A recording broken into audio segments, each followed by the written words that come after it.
IRNSS or NAVIC இதான் இன்னைக்கு நம்ம பார்க்க போகிறோம். Indian regional navigation satellite system or navigation with Indian constellation. இந்த இண்டிஜினஸ் நேவிகேஷன் சிஸ்டமை இஸ்ரோ தான் டெவலப் பண்ணியிருக்காங்க. இதில் ரெண்டு காம்பினேஷன் இருக்குது. ஒன்று வந்து ஜியோ சிங்க்ரனஸ் ஆர்பிட், இன்னொன்று ஜியோ ஸ்டேஷனரி ஆர்பிட். ஆக்சுவலாக இது என்ன பண்ணும் அப்படின்னா கிட்டத்தட்ட 1500 கிலோமீட்டர்லேருந்து தள்ளி நம்மளோட அக்யூரேட்டாக நம்மளோட பொசிஷன்ஸ் எல்லாம் நமக்கு மேப் சிஸ்டத்தில் கொடுக்கும்.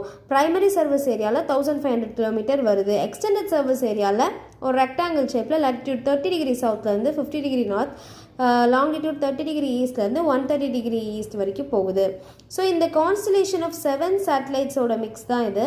ஸோ இந்த நெட்வொர்க் எந்த மாதிரி இருக்கும் அப்படின்னா 3 சேட்டலைட் ஸ்டேஷனரி ஆர்பிட்லேயும் 4 சேட்டலைட் சின்க்ரனஸ் ஆர்பிட்லேயும் பிளேஸ் பண்ணியிருப்பாங்க.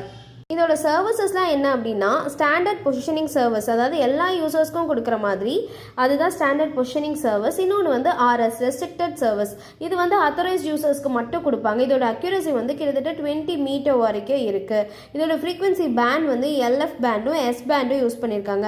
எதுக்காக நம்ம இந்த மாதிரி ஒரு இண்டிபெண்ட்டான நேவிகேஷன் சிஸ்டம் பில்ட் பண்ணணும் அப்படின்னா டியூரிங் கார்கில் வார் 1999 அப்போ இந்தியா வந்து US கிட்ட கேட்கும் போது எனிமி லொக்கேஷன்ஸோட இதை வந்துட்டு US ரெஃப்யூஸ் பண்ணிட்டாங்க. ஸோ நமக்குன்னு ஒன்று இண்டிஜினஸாக இருந்ததுன்னா நம்ம யார்கிட்டையும் போய் கேட்க வேணான்னு பில்ட் பண்ணது தான் இது. நிறைய சிவில் யூசர்ஸ் லைக் நம்ம மேப்பிங் ஹைக்கர்ஸ்க்கு யூஸ் பண்ணலாம், இன்னொன்று டிசாஸ்டர் ப்ரெடிக்ட் பண்ணலாம். ஸோ இதுக்கெல்லாம் தேவைப்படுது. இதில் வந்து 2 டைப் ஆஃப் சேட்டலைட்ஸ் யூஸ் பண்ணுறோம்.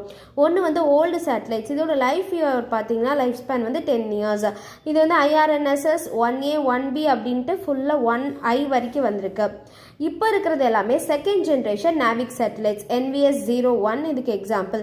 இதோட லைஃப் ஸ்பேன் வந்து 12 இயர்ஸ் வரும். ஸோ இதில் வந்து மெயினாக என்னென்ன ஃபீச்சர்ஸ் ஆட் ஆயிருக்குன்னா அட்டாமிக் கிளாக் அப்படின்னு ஒன்று இருக்குது. இது என்ன பண்ணும் அப்படின்னா ப்ரிசைஸாக டைமிங் சிக்னல் கொடுக்கும். இன்னொன்று வந்து ஃப்ரீக்வன்சி அடிஷன். L1 அப்படிங்கிற பிராண்ட் தான் நிறைய இடத்துல யூஸ் பண்ணுறாங்க, பெஸ்ட்டாக சிக்னல் கிடைக்குது.